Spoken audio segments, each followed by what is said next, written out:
Magandang gabi mga tropa. Nagbabalik tayo sa isa namang kwentong pinakatutukan ninyo nitong mga nakaraang gabi. Sino ba naman ang makakalimot sa biyaheng Epes ni Gab? Yung siksikang sasakyan na biglang uminit dahil sa presensya ni Robert. Ang matipunong estranghero na mukhang sundalo na nagnakaw ng halik bago bumaba sa Florentino. Iniwan tayo ni Gab sa isang bitin na pangako. Ayoko kasi ng sinasabi. Gusto ko pinapakita. Ngayong gabi, hindi na lang ito puro tinginan. Hindi na lang ito puro haplos sa ibabaw ng camouflage shorts. Ngayon, mangyayari na ang matagal nang inaantay. Handa na ba kayong malaman kung ano ang nangyari nung nagkita silang muli?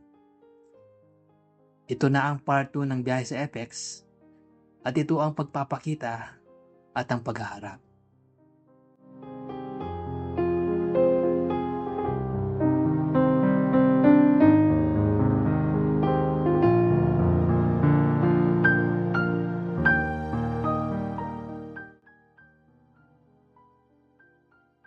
Kuya Allen, ang buong linggo ko sa probinsya ay parang isang mahabang panaginip. Habang kinakausap ako ng mga magulang ko tungkol sa mga nangyari sa school, ang utak ko ay lumilipad papalik sa likuran ng effects. Nararamdaman ko pa rin yung init ng tuhod ni Robert na nakakiskis sa akin. Nararamdaman ko pa rin yung pagkalalaki niya sa ilalim ng aking mga palad. Hindi kami tinantanan ng mga text messages. Kumain ka na ba, Gab?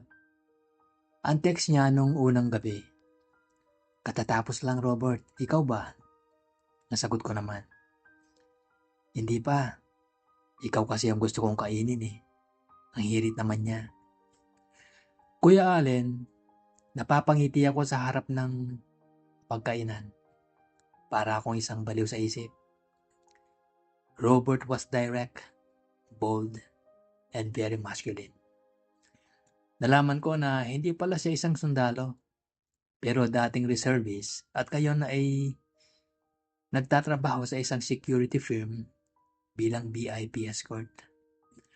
No wonder, yung build niya, yung disiplina sa katawan, talagang built for protection at built for pleasure. Buong linggo kaming naglantian sa text. Nagpadala siya ng mga teasing photos. Nakatank top lang siya pagkatapos niyang mag-gym. Bakat na bakat ang dibdib at balikat. Ako naman, hindi nagpatalo. Nagpadala ako ng mga photos na alam kong magpapaakit sa kanya. Ang usapan, pagbalik ko ng Maynila sa Biyernes ng gabi, diretso ako sa unit niya malapit sa UST area.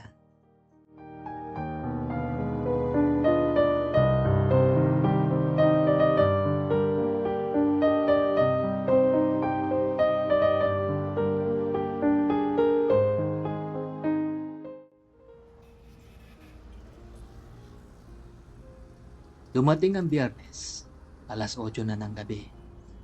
Pagkababa ko ng bus sa Pasay, mabilis akong sumakay ng Grab. Kinabahan ako, Kuya Allen.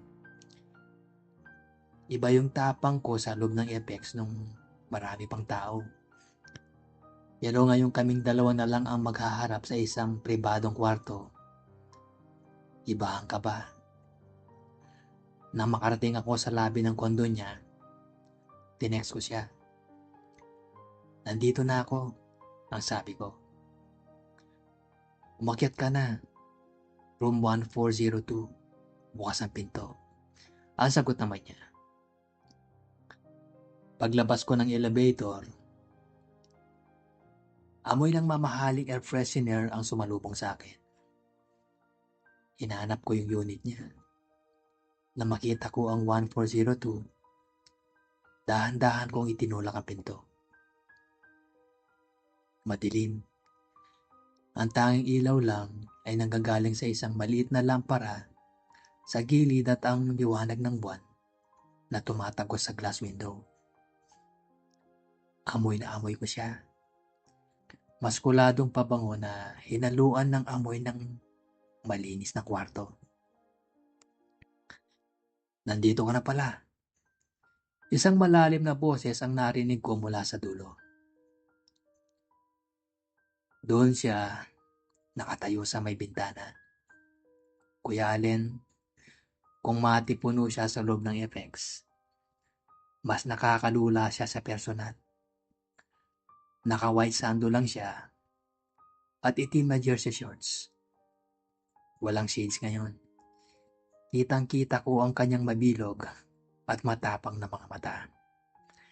Ang kanyang mga braso ay lalong lumakas sa ilalim ng madilim na ilaw.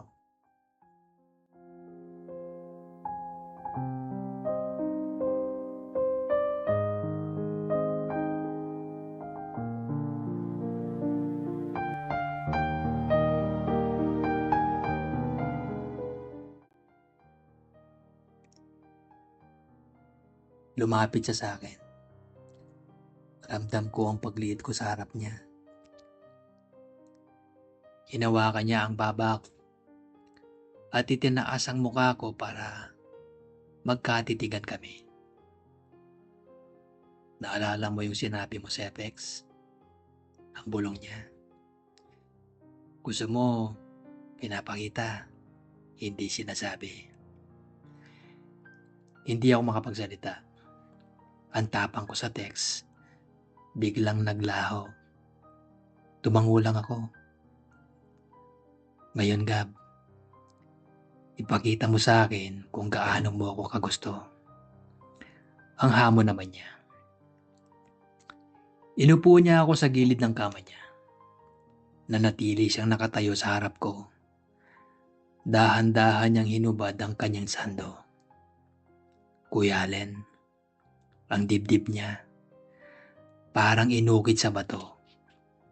Ang bawat muscles sa abs niya ay malinaw na malinaw. May mga buhok sa gitna ng dibdib niya na bumababa hanggang sa garter ng kanyang shorts. Inila ko siya palapit hanggang sa ang mukha ko ay tumama sa matigas niyang tiyan. Amoy na amoy ko ang balat niya. Amoy lalaki. Amoy Robert. Nagsimula akong humalik. Mula sa kanyang puson, pataas sa kanyang dibdib. Gaya nung nasa FX, pinaglaruan ko ito. Narinig ko ang mahina niyang pagmura. Inihiga niya ako sa kama. Siya naman ang naghari sa ibabaw ko. Ang bigat niya, Kuya Allen, ay isang masarap na pasanin. Inubad niya ang t-shirt ko at nagsimulang paulanin ng halik ang aking leeg. Yung mga halik niya ay hindi lang basta halik. Marahas, gutom, at puno ng pagnanasa.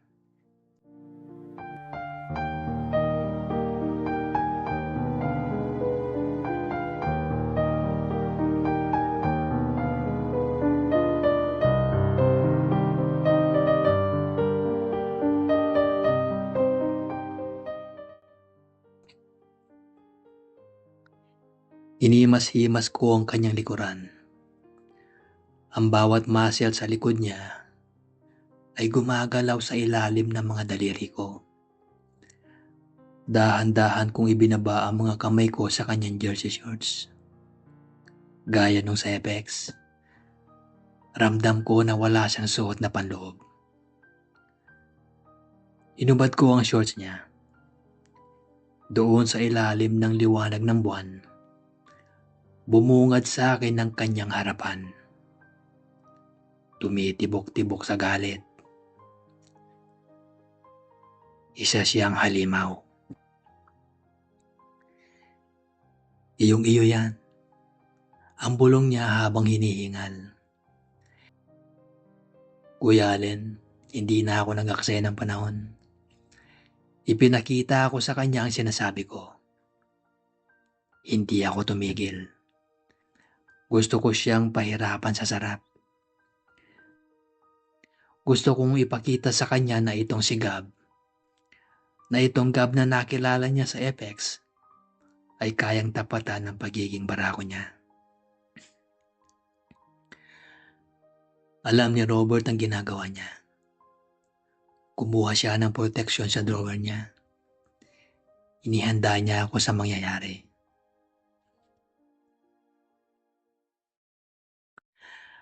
Kuya Allen, ang bawat bayo ni Robert ay may puwersa.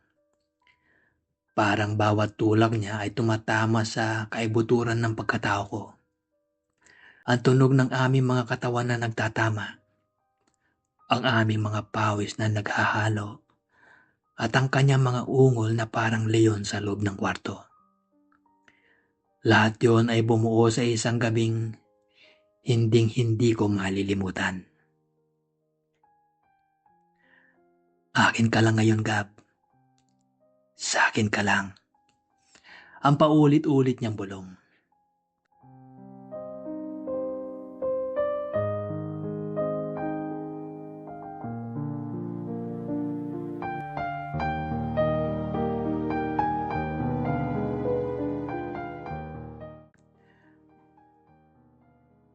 Nang mahimasmasan kami, hindi niya ako pinabayaan. Pinuhat niya ako papunta sa banyo para maglinis. Isang kilos na nagpapakita na sa likod ng pagiging barako niya, mayroon din siyang malambot na puso. Bumalik kami sa kama at nag-usap. Doon ko nalaman na hindi lang pala init ang nararamdaman niya sa FX. Ang sabi niya, may kung ano raw sa mga mata ko nung oras na yon na hindi niya makalimutan. Isang halong kaba at tapang na bihirang makakita sa ibang tao. Akala ko talaga sa FX lang yun matatapos. Ang sabi ko habang nakasandal ako sa dibdib niya. Hindi kita hahayaang mawala pagkatapos ng mangyari sa FX. Ang sagot niya sabay halik sa noo ko. Kuya Allen, ang gabing yun ang naging simula ng aming seryosong pagkikita. Hindi na lang kami stealth sa FX. Ngayon si Robert na ang personal escort ng puso ko. Tuwing Sabado, sinusundo niya ako. Hindi na sa FX, kundi sa mismong pintuan ng unit ko. At ang pangako ko na ipakita, hindi sabihin, gabing-gabi ko pa rin ipinapakita sa kanya yon. At gabing-gabi rin niyang ipinaparamdam sa akin kung gaano kasaya ang mahalin ng isang tulad niya. Maraming salamat Kuya Allen sa pakikinig sa aming kwento. Hanggang sa susunod na biyahe.